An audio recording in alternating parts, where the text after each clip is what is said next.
നമസ്കാരം. Raf talk ഫുട്ബോളിലേക്ക് ഏവർക്കും സ്വാഗതം.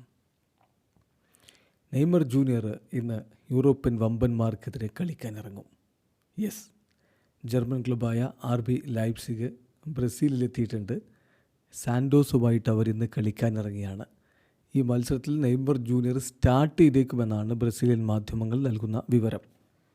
ഏതായാലും RB ലീപ്സിഗുമായിട്ട് ഇന്നത്തെ സാൻഡോസിൻ്റെ മത്സരം രാത്രിയല്ല, നമുക്ക് നാളെ പുലർച്ചെ 3:30 അവിടെ ഇന്ന് രാത്രിയാണ് മത്സരം നടക്കുന്നത്.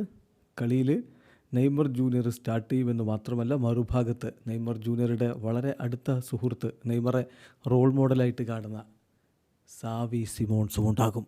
സാവി സിമോൺസ് വലിയ ആവേശത്തിലാണ്. എന്നാൽ അദ്ദേഹം നെയ്മറോടൊപ്പം ഉണ്ടായിരുന്നു. അതിൻ്റെ വീഡിയോകളും മറ്റു ചിത്രങ്ങളും ഒക്കെ നിങ്ങൾ കണ്ടിട്ടുണ്ടായിരിക്കും. ഏതായാലും സാവി സിമോൺസ് RB ലീപ്സിഗിനായിട്ടും നെയ്മർ ജൂനിയർ സാൻഡോസിനായിട്ടും കളിക്കളത്തിലേക്ക് ഇറങ്ങും. ഒരു ഹൈ പ്രൊഫൈൽ ഫ്രണ്ട്ലി മത്സരമാണ് ഇന്ന് നടക്കാൻ പോകുന്നത്.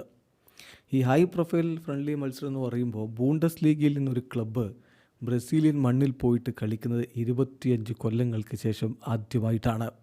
പെലെ കളിച്ച നെയ്മർ കളിച്ചുകൊണ്ടിരിക്കുന്ന, നെയ്മർ വളർന്ന സാൻഡോസിനെതിരെ കളിക്കാൻ പോകുന്നതിൽ വലിയ സന്തോഷമുണ്ട് എന്ന് ഇന്നലെ സാവി സിമോൺസ് പറയുകയുണ്ടായി. അതോടൊപ്പം തന്നെ ഈ മത്സരം നടക്കുന്നത് റെഡ് ബുൾ ബ്രാഗന്റിനോയുടെ ഗ്രൗണ്ടിലാണ്.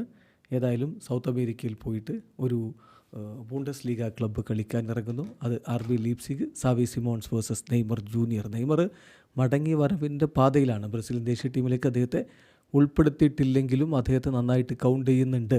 വരും മത്സരങ്ങൾക്ക് അദ്ദേഹത്തിന് സാധ്യതയുണ്ടാവുമെന്ന് കാർലോ അഞ്ചലോട്ടി കഴിഞ്ഞ ദിവസം വ്യക്തമാക്കിയതാണ്. നെയ്മർ ഇപ്പോൾ പരിക്കിൽ നിന്ന് മുക്തനായി മടങ്ങിയെത്തിയിട്ട് 2 മത്സരങ്ങളിൽ സബ്സ്റ്റിറ്റ്യൂട്ട് റോളിലേ കളിച്ചിട്ടുള്ളൂ.